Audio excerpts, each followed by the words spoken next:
कराची में चिंची माफिया के खिलाफ मजीद कार्रवाई का हुक्म। DSP कोरंगी ट्रैफिक पुलिस ने कोरंगी में गैर कानूनी रिक्शा स्टैंड हटाने का हुक्म दे दिया। बशीर अहमद मेमन बोले, शहरियों को रिलीफ फराहम करने की हर मुमकिन कोशिश की जाएगी। मज़ीद तफसीलात जानते हैं हमारे नुमाइंदे शायान अली से, जो कि DSP Korangi traffic police Shabbir Ahmed Memon के साथ मौजूद हैं। जी शायान, आगाह कीजिएगा। हाँ जी, देखें, शहर कराची में ट्रैफिक के बढ़ते मसाइल को देखते हुए गुज़िश्ता रोज़ एक और कमिश्नर कराची की जानिब से जो है इजलास बुलाया गया, जिसमें जो है एक और हुक्मनामा जारी किया गया। गुज़िश्ता माह जो एक पाबंदी लगाई गई थी चिंची के रिक्शों में कि कराची के मुख्तलिफ 11 शाहराहों पर जो है वो इन मुकम्मल तौर पर पाबंदी लगाई गई थी 2 माह के लिए, जबकि आज बताया जा रहा है कि आज से 2 मज़ीद शाहराहों को इस पर ऐड कर लिया गया है। और इसके साथ साथ जो कमिश्नर कराची की जानिब से कहा गया है कि ली मार्केट में कायम जो बस अड्डा है उसको भी जो है मुकम्मल तौर पे ख़त्म किया जाए, जबकि इसके साथ साथ कराची के इलाके कोरंगी में जो चिंची रिक्शा के जो मनमानियां हैं इसके खिलाफ भी कार्रवाई का हुक्म दिया गया है। इस वक्त मेरे साथ जो है DSP कोरंगी शबीर साहब मौजूद है, इनसे बात करेंगे। सर, क्या कहेंगे, जो चिंची रिक्शा वाले यहाँ पे मनमानियां कर रहे हैं उनको कैसे देख रहे हैं आप, क्या कहेंगे इस हवाले से? बिस्मिल्लाहिर्रहमानिर्रहीम। बहुत बहुत शुक्रिया, आपने हमारे पास टाइम दिया हमारे लिए। बात यह है कि कल 19 तारीख को कमिश्नर कराची साहब के पास मीटिंग थी तमाम सीनियर्स की, तो वहाँ पर जो है बेहतरीन फ़ैसले लिए गए हैं, क्योंकि आपको पता है कि रोड के ऊपर हादसात का हमारे पास इशू था। फिर इसमें मोटरसाइकिल, बाइक्स और इनको हम लोगों ने डिसिप्लिन में लाने के लिए हेलमेट्स के चालान बढ़ाए। फिर हमने डिसिप्लिन के लेने के लिए हमारे DI साहब ने जो है तमाम हैवी गाड़ियों के ऊपर कैमरास और रन रेंस और इसके ऊपर काम किया, इनके ऊपर काम किया है, तो उसके रिज़ल्ट अब आना शुरू हो गए हैं। तो ट्रैफिक हादसात में भी कमी आई है। अब जो ये फैसले हो रहे हैं कि चिंची रिक्शाओं के ख़िलाफ़ जो 11 रोड बंद किए गए थे, जिसमें 2 रोडों पे तो मुकम्मल पाबंदी थी, शारा फैसल पे और IA चंद्रिका रोड पे, और बकाया 9 जो हमारे यहाँ जो कोरंगी में लगता है वो शहीद मिल्लत है। शहीद मिल्लत में हमने बिल्कुल ज़ीरो कर दिया है, लेकिन अभी भी इक्का दुक्का जो रूट्स बंद हुए हैं तो वहाँ से लोग आके वो चढ़ जाते हैं उसके ऊपर, जिनको नहीं मालूम होता। फिर भी हम मुसलसल उनको पकड़ के और बाकायदा 188 के FIR हम कटवा रहे हैं। बहुत शुक्रिया। जी बिल्कुल, जैसे कि आपने देखा कि हमने DSP शबीर साहब से बात की, जो कि कोरंगी में यहाँ लगे हुए हैं। इनकी जानिब से कहा जा रहा है कि जो भी इस तरह के रिक्शा माफिया मनमानी करेगा या फिर जो है रिक्शा स्टैंड गैर कानूनी तौर पे लगाएगा, उनके खिलाफ भरपूर कार्रवाई की जाएगी। इब्तदाई तौर पर उनको वार्निंग भी दी जा रही है, जबकि उसके साथ साथ जो है मुकदमात भी दर्ज किए जा रहे हैं। सिंध हुकूमत की जानिब से धुआं छोड़ने वाली गाड़ियों के खिलाफ क्रैकडाउन जारी है। सेक्रेटरी माहौलियात आगा शाहनवाज कहते हैं, माहौल खराब करने वाली गाड़ियों की निशानदही के लिए सर्वेलेंस सिस्टम लाएंगे। सिस्टम के जरिए निशानदही करके चालान किए जा सकेंगे। तफसीलात जानेंगे अक्सर शेख से, बताइएगा। सिंध इन्वायरमेंटल प्रोटेक्शन एजेंसी के ज़रिए तमाम जो है क्रैकडाउन स्टार्ट कर दिया गया है उन गाड़ियों के ख़िलाफ़ जो कि धुआं छोड़ रही हैं और माहौल को आलूदा कर रही हैं। तो आलूदगी से बचाने के लिए सिपा की जानिब से एक ये इनकलाबी इक़दाम उठाया गया है माहौल को बेहतरी करने के लिए। सेक्रेटरी आगा शाहनवाज हमारे साथ मौजूद हैं, इनसे मैं बात करूँगी। आगा साहब, आप हमें बताएगा कि एक तो ये एक बहुत अच्छा इनकलाबी इक़दाम आपने उठाया है गाड़ियों के ख़िलाफ़ जो माहौल को आलूदा कर रही हैं, तो इस बारे में, इस मुहिम के बारे में आप क्या कहेंगे? इस साल हम लोगों ने एक्सटेंसिव किस्म की ये मुहिम शुरू की है। नहीं तो ऑलरेडी इससे पहले इंटीरियर सिंध में, मतलब हैदराबाद में या कराची के अलावा बहुत कम होती थी, तो हमने सखर लाड़काना में भी उसका दायरा बढ़ाया। कोशिश हम कर रहे हैं कि मैक्सिमम जितनी गाड़ियां हों तो उनको चेक किया जाए, लेकिन इंशाल्लाह नेक्स्ट ईयर हम कोशिश करेंगे कोई स्मार्ट सर्वेलेंस सिस्टम कोई ले आए गवर्नमेंट ऑफ सिंध की तरफ से, जिससे ये गाड़ियों को रोकने की बजाय उनको चलते हुए उनको आइडेंटिफाई करके ट्रैफिक टोकन की तरह हम लोग उनको भी ट्रैफिक और इनकी इंटीग्रेशन करके इनको चालान और एक्साइज डिपार्टमेंट में उनकी रिपोर्ट की जाए। अच्छा, इसी के साथ मुझे ये बताएगा कि साहिली इलाकों में माहौलियाती आलूदगी को रोकने के लिए जो डिपार्टमेंट है वो क्या इकदाम कर रहे हैं? देखिए, Sindh government coastal development authority जो हमारी बनी हुई है उसमें माहौलियाती आलूदगी ख़ास करके ये तब होती है जब डेल्टा, जो हमारे सिंध का डेल्टा है, उस डेल्टा को रिक्वायर्ड फ्रेश वाटर चाहिए होता है। वो सालाना नहीं होता, मकसद वो कंटिन्यूसली एक प्रोसेस है। उसके न मिलने की वजह, अभी भी इस वक्त डाउन स्ट्रीम कोटड़ी पर आपको पानी नज़र कम आएगा, तो वो जब तक एट द एंड पहुंचता है तो उसको प्रॉपरली जो 7,000 के करीब है अपना MF, तो वो प्रॉपरली नहीं मिल रहा, तो उसकी वजह से तो डेल्टा की जो भी पोल्यूशन है वो भी हो रही है, उसके अलावा एरोजन भी हो रही है।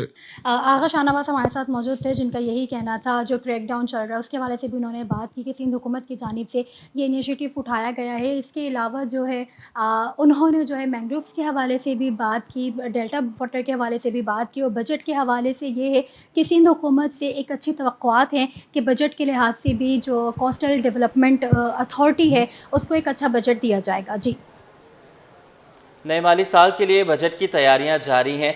MQM रुकन सूबाई असम्बली नजम मिर्ज़ा कहते हैं कि वफाकी वज़रा से मुशावरत हुई है, कोशिश है कि कराची के अवाम पर टैक्स का बोझ कम डाला जाए। मज़ीद जानते हैं हमारी नुमाइंदा अक्सर शाहिद से। जी अक्सर, बताइएगा। जी बिल्कुल, नया माली साल का बजट स्टार्ट हो चुका है। इस बार कराची के हिस्से में क्या आएगा क्या नहीं, इस पर हमारे साथ बात करने के लिए रुकन असेंबली MQM से ताल्लुक है हमारे साथ जो है वो मौजूद है, इनसे बात करेंगे और जानेंगे। नजम भाई, ये बताइएगा कि वफाकी वज़रा से आपकी बातचीत हुई है, तो इस बार आपने क्या तजवीज़ दी है, कराची को क्या जो है वो दिया जाएगा? ये कल एक वफाकी हुकूमत का वफ्द एक कराची तशरीफ़ लाया था, जो हमारी मरकज़ी रहनुमा गवर्नर साहब से मुलाकात हुई है। उसमें हमारी पार्टी ने ये क़यादत ने बावर कराया है कि टैक्स का लोड जो है वो तनख्वाहदार तबके पे नहीं पड़ना चाहिए। ज़रूरी इनकम टैक्स नाफिज हो गया है, अच्छा वो उसको जो है वो सूबों को दे दिया गया है। हम चाहते हैं वो वफाक FVR उसको कलेक्ट करे और जो तनख्वाहदार तबका है और बिजनेसमैन जो तबका है उस पर जो है लोड कम से कम हो। अच्छा, ये बताइएगा इस बार आपने अपने हल्के के लिए कोई स्कीम पेश करने जा रहे हैं? देखें, इसमें तो हमने अपनी स्कीम्स बनाई हैं और हमने PND डिपार्टमेंट को भेजी हैं और वज़ीर आला साहब ने भी यकीन दहानी कराई थी। प्री बजट सेशन में करारदाद भी पेश हुई थी कि जो अरकान असम्बली ने करारदाद स्कीम्स पेश की हैं वो मंजूर होंगी और बजट में लगेंगी। लेकिन बदकिस्मती से सूबाई हुकूमत ने अभी तक हमसे रब्ता नहीं किया। अपनी party within party, peoples party में तो वो डिस्ट्रिक्ट से तो वो स्कीम्स ले रहे हैं, अपने लोगों को तो वो स्कीम्स दे रहे हैं, लेकिन सिंध के शहरी इलाके जो ज़्यादातर अपोजिशन अरकान पर मुश्तमिल है उनको उन्होंने बिल्कुल नज़रअंदाज कर दिया। यकीनी तौर पर इस बार जो है वो आवाम पर से टैक्स जो है वो कम किया जाएगा, क्योंकि हम देख रहे हैं कि पिछले से पिछले साल जो है वो 15% टैक्स था, पिछले साल जो है वो 18% टैक्स जो है वो अदा किया आवाम पर जो है वो लगाया गया था। इस साल जो वफाकी वज़रा से MQM के मेंबर्स की बात हुई है तो उन्होंने कोशिश की कि आवाम पर टैक्स का बोझ कम किया जाए और अपने हल्के के हवाले से जो स्कीम रखी गई है अब तक वफाकी सूबाई वज़रा ने इनसे जो है वो रब्ता नहीं किया है। जी, सैलाब मुतासरीन के लिए घरों की तामीर और SIUT मंसूबे सिंध हुकूमत के मॉडल प्रोजेक्ट्स। विफाक ने सिंध हुकूमत को बलूचिस्तान, पंजाब, KP में घरों की तामीर और SIUT कायम करने के लिए 9 अरब रुपए दे दिए। सिंध काबीना ने ट्रैफिक कवानीन में अहम तरमीम की मंजूरी दे दी। भारी गाड़ियों पर 0.5% रजिस्ट्रेशन फीस, 1000 सालाना टैक्स आयद होगा।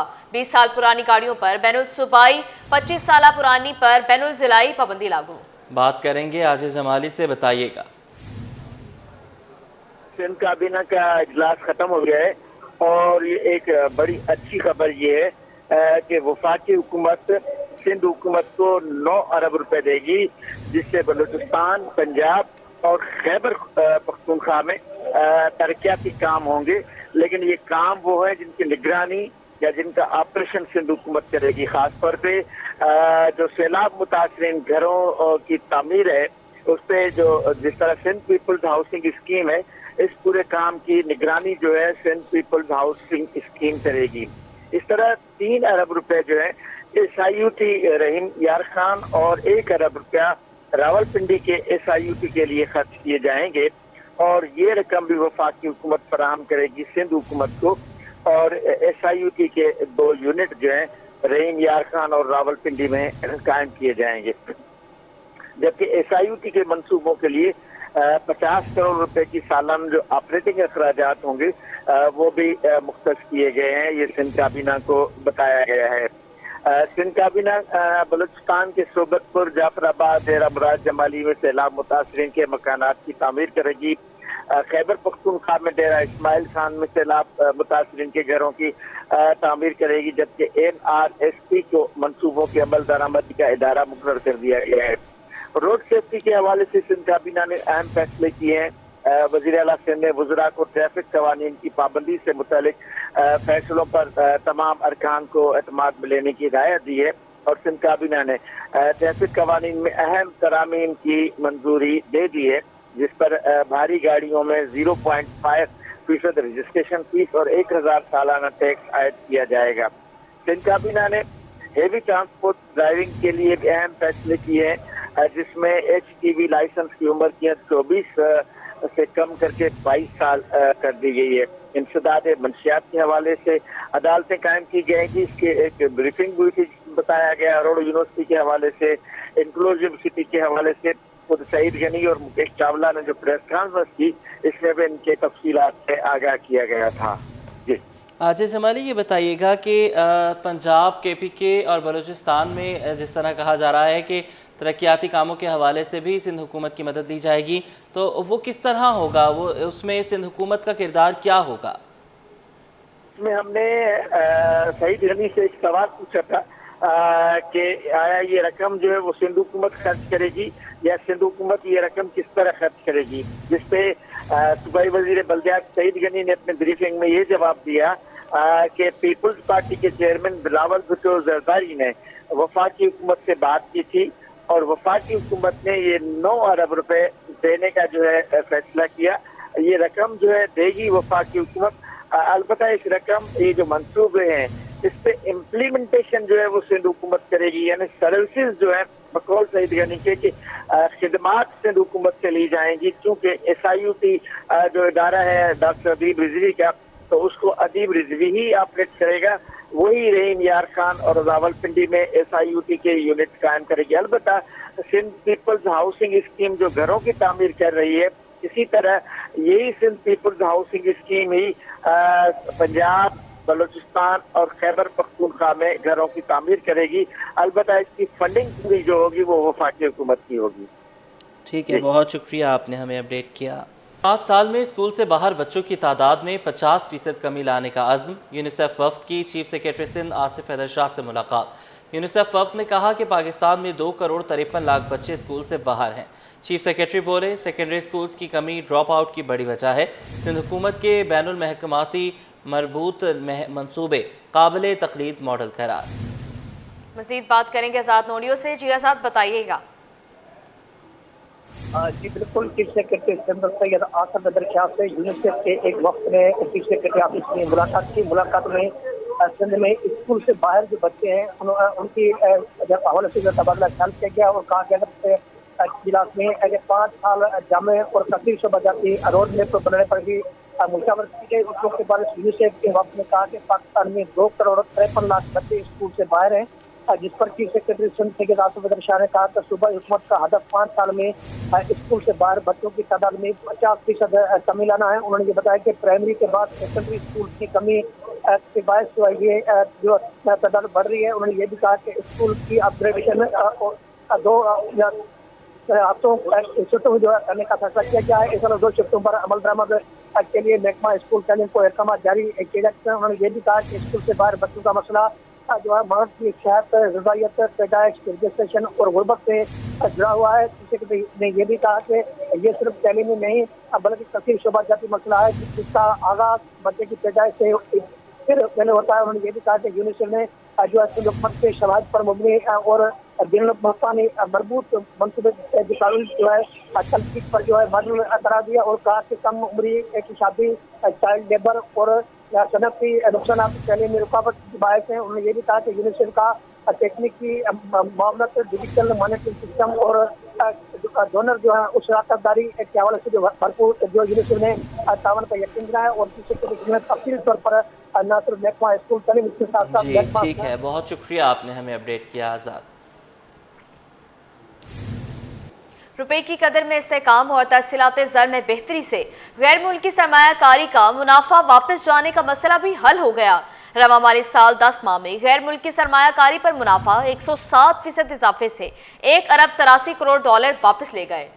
बात करेंगे ब्यूरो चीफ अशरफ खान से, अपडेट कीजिएगा।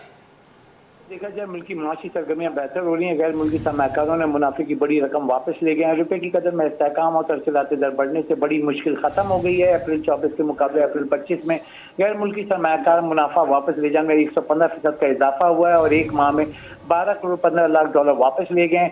जबकि देखा जाए अप्रैल 24 में जो गैर मुल्की सरमाकार सिर्फ 5 करोड़ 66 लाख डॉलर ले गए थे। रवा माली साल 10 माह की बात की जाए तो गैर मुल्की सरमाकार पर जो मुनाफा वापस ले जाने पर 107% का इजाफा हुआ है और 10 माह में एक अरब 83 करोड़ डॉलर का मुनाफा वापस ले गए। और इसे मुख्तलिफ सेक्टर हैं जिसमें देखा जाए कि पावर सेक्टर से 181% इजाफे से तकरीबन 34 करोड़ डॉलर वापस ले गए और फूड सेक्टर से 10 माह में जो है 167% इजाफे से 29 करोड़ डॉलर वापस ले गए। कम्युनिकेशन सेक्टर से तकरीबन 580% इजाफे से 11 करोड़ 50 लाख डॉलर वापस ले गए। इससे पहले जब पाकिस्तान के पास ज़र मुबादले के ज़खायर का मसला था उस वक्त इस पर पाबंदी लगी थी, लेकिन अब सरमायाकार जो है अपना मुनाफा मुसलसल लेके जा रहे हैं, जो कि सबसे बड़ी मुश्किल थी वो हल हो गई। ठीक है, बहुत शुक्रिया, आपने हमें अपडेट किया। अभी आप हमारे साथ रहिएगा। दरामदी बिल की तलब पर रुपए की कदर में कमी। इंटरबैंक में अमरीकी डॉलर 13 पैसे महंगा। इंटरबैंक में डॉलर 281 रुपये 77 पैसे से बढ़कर 281 रुपये 90 रुपये पर पहुंच गया। मज़ीद तफसीलात जानते हैं ब्यूरो चीफ अशरफ खान से। जी अशरफ, इस पर भी अपडेट कीजिएगा। हम जो 5 माह से जो बता रहे थे कि दरामदी बिल मुसलसल बढ़ रहा है, तो अप्रैल 25 में दरामदी बिल 5 अरब 7 करोड़ डॉलर तजावज़ कर गया, जिसकी वजह से रुपए पर प्रेशर देखा जा रहा है। आज भी इंटरबैंक में अमरीकी डॉलर 13 पैसे महंगा हुआ है, 286 रुपये 77 पैसे से बढ़कर 281 रुपये 90 पैसे पर पहुंच गया है। माहिरीन का कहना है कि दरामदी बिल जो मुसलसल बढ़ रहा है उसका प्रेशर देखा जा रहा है, जबकि देखा जाए तरसीलात ज़र जो इससे गुज़िश्ता माह जो 4 अरब डॉलर आई थी उसमें भी कमी हुई है, जो कि 4 अरब डॉलर से घट के 3 अरब 20 करोड़ डॉलर रह गई है। साथ ही देखा जाए जो दरामदी बिल बढ़ रहा है उससे रुपए पर प्रेशर बढ़ता जा रहा है। ठीक है, बहुत शुक्रिया, आपने हमें अपडेट किया। शहर में गर्मी की शिद्दत बरकरार है, जिसके बायस बच्चों में खसरा और दीगर बीमारियों में इजाफा हो रहा है। माहिरीन कहते हैं कि इस मौसम में वैक्सीन लाजमी लगवाएं। न्यू कराची अस्पताल में भी वैक्सीन लगवाने वालों का रश लग गया। मज़ीद तफसीलात जानते हैं इब्राहिम रिंद से। जी इब्राहिम, बताइएगा।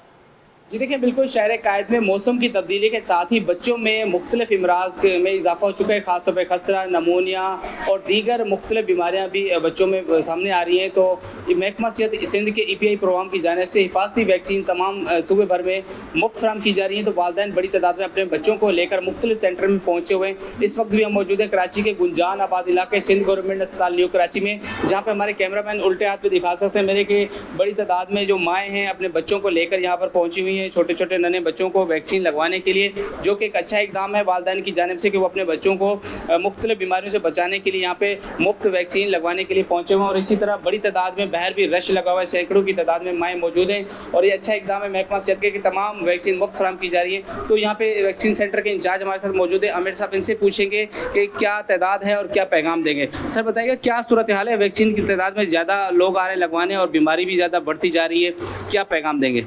जी अस्सलाम वालेकुम, मेरा नाम मोहम्मद आमिर खान है, वैक्सीनेटर। जी हमारा पैगाम ये है कि अभी जो है मिज़ल्स की जो केसेस और बढ़ते जा रहे हैं मज़ीद गर्मियों की वजह से, हीट स्ट्रोक की वजह से, तो जगह जगह जो है हमारी कैंपिंग भी हुई है, मॉपअप एक्टिविटी भी हुई है और कुछ केसेस भी सामने आए। तो हम अपने पेरेंट्स को यहाँ पर जितनी भी आ रहे हैं माएँ उनको हम समझा रहे हैं, गाइडलाइन कर रहे हैं और हमारे पास लगवाने के लिए भी एग्री है। जिन बच्चों का शेड्यूल कंप्लीट हो गया है 15 माह तक, उसके अलावा भी जब बच्चों को मिज़ल्स की केसेस निकलते हैं तो हमने मॉपअप एक्टिविटी में उन सबको कवर करना होता है और हम वो कर रहे हैं। और यहाँ पर जो है हम पेरेंट्स को समझा के गाइड करके उनको लगाया जा रहा है मिज़ल्स केसेस में। और अल्लाह का बड़ा करम है कि इस चीज़ में हमें अचीव भी मिल रहा है। और आपके सामने देखें ये मिज़ल्स केसेस के लिए आए और मिज़ल्स के हवाले से इनको हमने गाइडलाइन दी, तो मिज़ल्स लगवाने के लिए खसरा रुबेला की वैक्सीन के लिए एग्री है और हम वो वैक्सीन लगाए जा रहे हैं। ठीक है, बहुत शुक्रिया। जैसे कि अभी भी देख सकते हैं कि बड़ी तादाद में माएँ यहाँ पर पहुँची हुई हैं और अपने बच्चों को मुख्तलिफ बीमारियों से बचाव की वैक्सीन लगवा रहे हैं। इसी तरह यहाँ के इंचार्ज का भी कहना है कि खसरा के केसेस भी आ रहे हैं जिनको तमाम वैक्सीन मुफ्त लगाई जा रही है, जबकि इसके अलावा 12 मुख्तलिफ बीमारियों से बचाव की वैक्सीन यहाँ पे भी लगाई जा रही है, दूसरे सेंटर में भी लगाई जा रही है। तो वालिदैन को चाहिए कि मज़ीद आएँ और वैक्सीन लगवाएँ ताकि वो मुख्तलिफ बीमारियों से महफूज रह सकें। जी, गर्मी की शिद्दत बढ़ते ही मशरूबात की मांग में इजाफा हो गया। शहरी सड़कों पर मिलने वाले आलू बुखारे के शरबत को तरजीह देने लगे। दुकानदार कहते हैं शहरी गर्मी में इस शरबत को बहुत पसंद करते हैं। रिमशा इस्माइल से तफसीलात लेंगे, बताइएगा। जी बिल्कुल, शहर कायद में गर्मी की शिद्दत बरकरार है। ऐसे में शहरियों ने गर्मी की शिद्दत से बचने के लिए जो है वो ठंडे मशरूबात का इस्तेमाल बढ़ा दिया है। और इस वक्त मैं मौजूद हूँ कोरंगी में। आप देख सकते हैं कि यहाँ पर कितना जो है वो रश है। यहाँ पर लाइंस में जो शहरी बैठ के जो है वो वेट कर रहे हैं और यहाँ पर इस वक्त काफ़ी रश है। शहरी जो है वो आलू बुखारे का शरबत जो है वो बड़ा पसंद कर रहे हैं। दुकानदार हमारे साथ मौजूद हैं, उनसे बात करते हैं। मुझे बताएगा, बहुत ज़्यादा रश है, क्या वजह है इसकी? ये अमानतदारी से तो माल पिला रहे हैं हम लोग, और इतनी गर्मी के अंदर लोगों को एक भरोसा एतमाद बन चुका है हमारे ऊपर, जिस वजह से ये इतना रश है। क्योंकि यहाँ पर क्वालिटी एक जैसी मिलती है हर वक्त, इस वजह से जो है ना अल्लाह पाक ने बरकत दी हुई है। तो इसलिए एक तो ये बनाते कैसे, इसमें क्या क्या चीज़ें हैं? इसके अंदर इमली डलती है, आलू बुखारा डलता है और जो है इसको फिर पकाते हैं, पका के इसको तैयार करते हैं। बिल्कुल खालिश होता है। जी जी, ये बिल्कुल खालिश तैयार करते हैं हम खुद, और फिर जो अल्लाह पाक चला रहे हैं इसको। माशाल्लाह लोगों का भरोसा एतमाद है हमारे ऊपर, इस वजह से अल्लाह पाक ने बरकत दी हुई है। दुकानदार का कहना है कि जो है वो खालिश चीज़ें, और हमने यहाँ से लोगों से भी बात की, उनका कहना है कि जो इमली आलू बुखारे का शरबत है ये खालिश है और एक काफ़ी अरसे से जो है यहाँ पर ये स्टॉल जो है वो लगाया गया है और इस तरह शहरियों का रश देखते हैं। अगर आप भी जो है वो गर्मी की शिद्दत से बचना चाहते हैं, vitamin C, vitamin A, calcium चाहिए, तो ज़रूर जो है वो आलू बुखारे का शरबत पिएं। जी।